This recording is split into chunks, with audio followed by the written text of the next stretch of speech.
Aqui na minha mão é o novo Asus TUF Gaming F15, um notebook gamer equipado com uma RTX 4050 com desempenho excelente, um Core i7 de 13ª geração e uma tela 100% sRGB com 144 Hz. É um excelente notebook, mas tem alguns pontos negativos. Um deles é o seu preço, tem que ficar de olho em promoção. No nosso grupo de garimpos lá no Telegram, a gente já mandou esse carinha aqui por menos de R$6.000, o que é um excelente preço pela performance que ele tem. Mas fora de promoção, ele beira os R$8.000, o que, na minha opinião, não vale a pena. Aí é melhor pegar um Acer Nitro V15 ou outro concorrente com a RTX 4050. Então, dá uma olhadinha aqui no nosso grupo do Telegram, tá? E eu já vou começar falando da performance em jogos, que é o que interessa em um notebook gamer.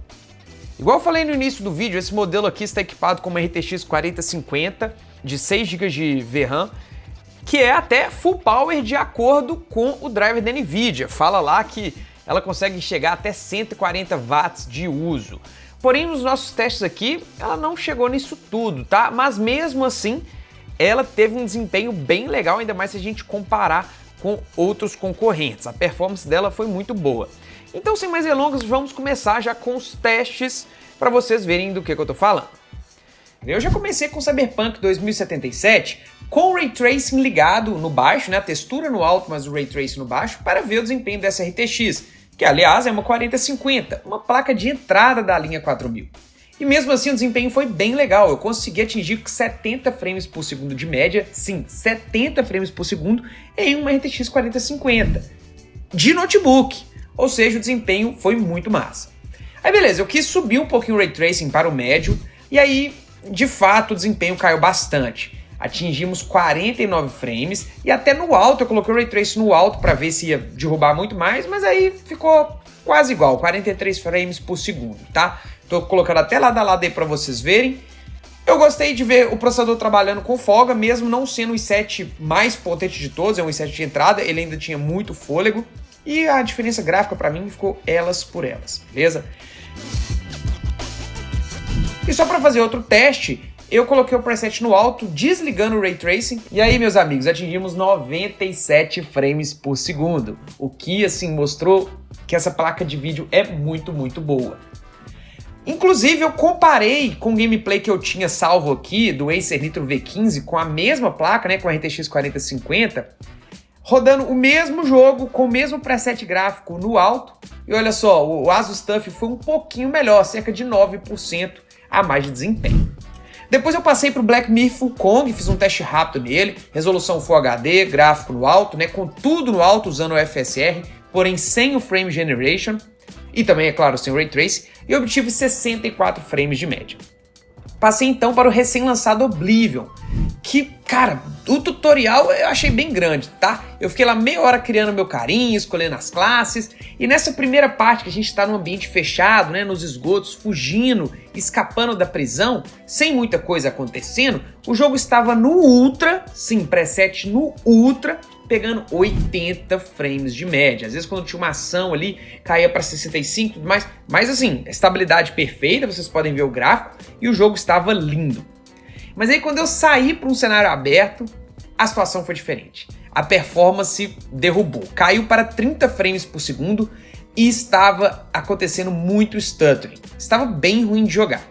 Diminui para o alto e mesmo assim não ficou muito legal. Eu até coloquei o DLSS no alto e no médio funcionando para vocês verem a textura do personagem, que essas ferramentas de upscaling dá uma pioradinha um pouco nas texturas mais delicadas, tipo rosto, cenário e tudo mais, quando você vê muito perto.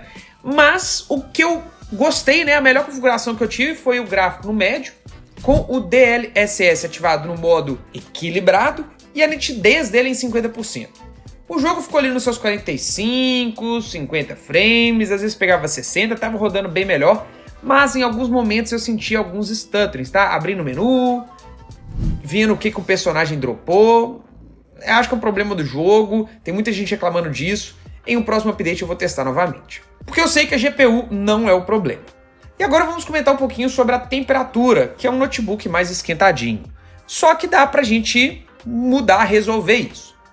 Olha, dá pra vocês observarem nos gameplays que eu fiz, em vários momentos o processador batendo 90, 92, 93 graus Celsius de temperatura. O que, assim, ele é feito para isso, mas é um pouquinho quente.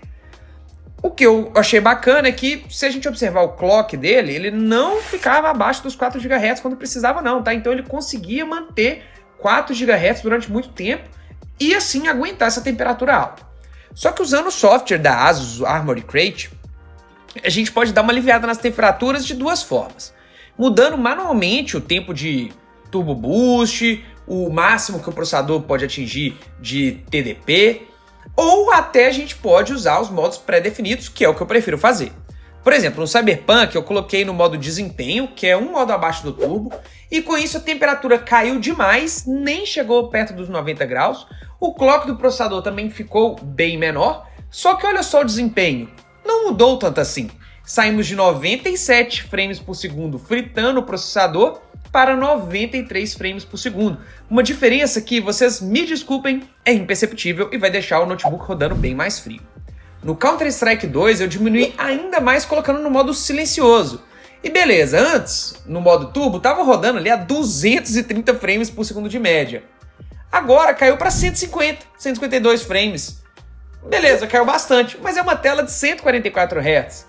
Então assim, acima de 144 frames, eu estou desperdiçando, tá?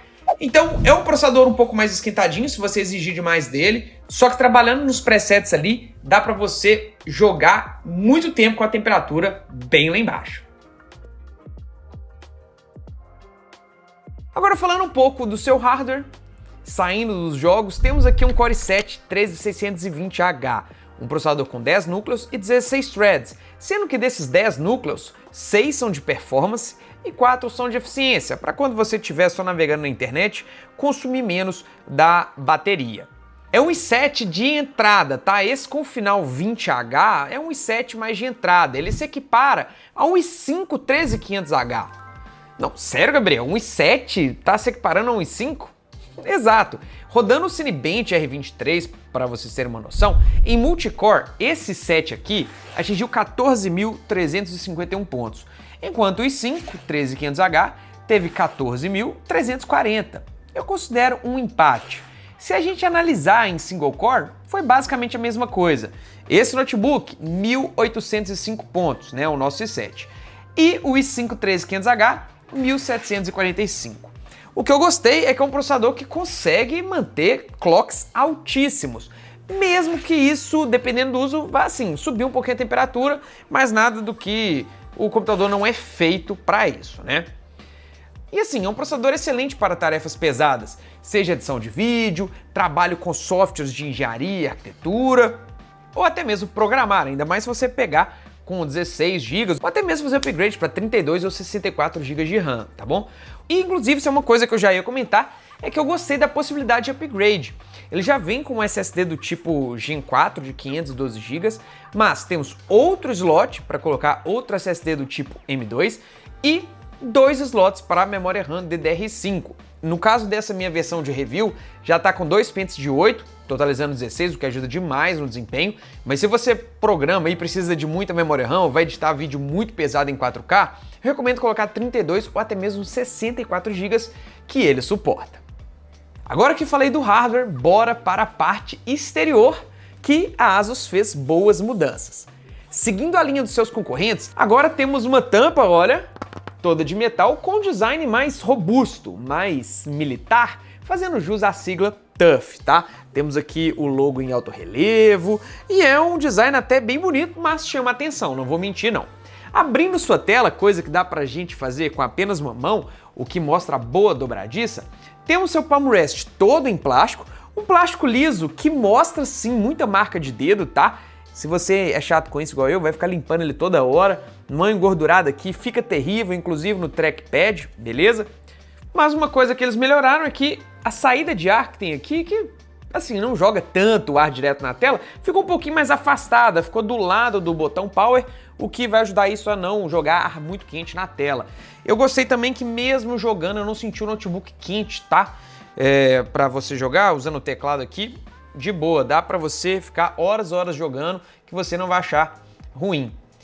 Falando do seu teclado, é um teclado confortável, padrão Asus, full size, com teclado numérico, ABNT2, e assim, é um teclado mais durinho. Eu prefiro o feedback dos teclados da Lenovo, né, dos notebooks da Lenovo, mas é um teclado bom para trabalhar.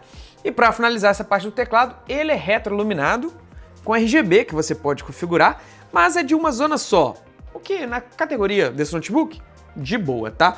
Agora estão chegando os notebooks com teclado RGB, o que é bem legal. Eu gostei também do trackpad, que possui os gestos do Windows, você pode fazer vários gestos, ele desliza bem, tá? E ainda tem o grafismo aqui do logo TUF no cantinho direito superior. Inclusive aqui no Palm Rest também, no canto direito, tem um grafismo legal, mas que você nem consegue ver direito por causa desse tanto de adesivo, que se esse notebook fosse meu, eu tiraria todos esses adesivos, tá? Mas como é da Asus, eu tenho que devolver, eu não posso fazer isso.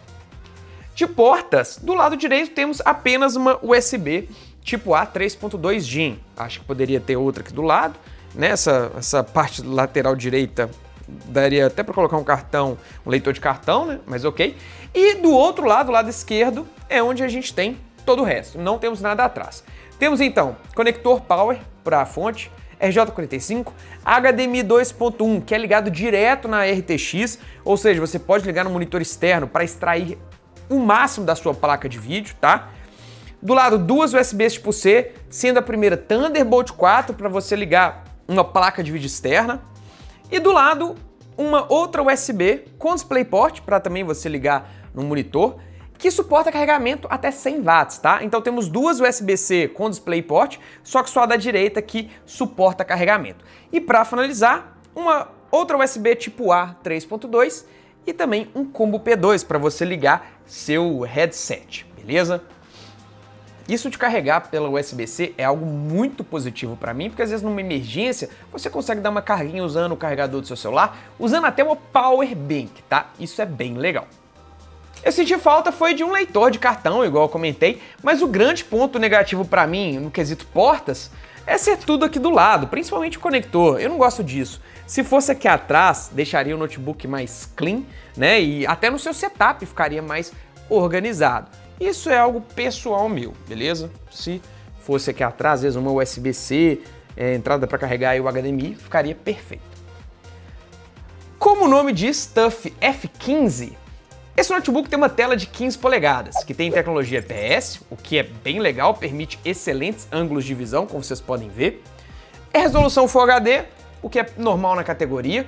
Só que uma coisa que eu gostei é que é uma tela 100% sRGB, o que é muito bom para quem trabalha com edição de vídeo, edição de foto. E para quem joga, é uma tela também com 144 Hz de taxa de atualização, o que assim, para jogar um CS, um Valorant, um jogo competitivo, vai ser perfeito. Eu só achei o brilho fraco. Está no brilho máximo aqui dos 250 nits e é um brilho meio fraquinho.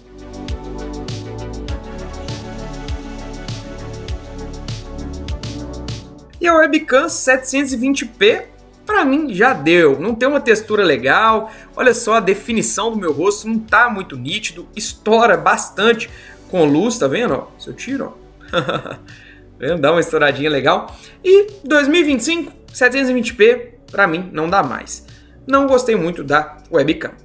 Mas uma coisa eu tenho que falar, nessa geração do TUF, a Asus melhorou muito, tá? O produto final está melhor. Ainda tem algumas coisas que eu acho que poderiam melhorar, tá? Mas comparando com o Acer Nitro V15 da vida, eu escolheria ele por causa da performance e por muitas vezes você já consegue comprar ele com 16 GB de RAM e um preço legal. O que a gente mandou no grupo tinha 8 GB de RAM, se não me engano, mas pelo preço valeria a pena, você já compra um PT de memória e faz upgrade. E nesse carinha aqui, diferente do Acer, a gente tem uma placa um pouquinho mais forte, uma placa de vídeo um pouquinho mais forte. Estou gostando demais desses novos notebooks da Asus, acho que eles estão no caminho certo. E eu quero testar os novos que eles estão trazendo aqui para o Brasil. Já tem até de 16 polegadas, que eu acho que é a tendência do mercado agora caminhar para os notebooks de 16 polegadas, né? Principalmente na linha gamer. Eu sou o Gabriel de Pinho, eu espero que vocês tenham gostado desse review. Entra no nosso grupo do Telegram, que é de graça, troca ideia com a gente lá. E é isso, valeu pessoal, até a próxima. Fui!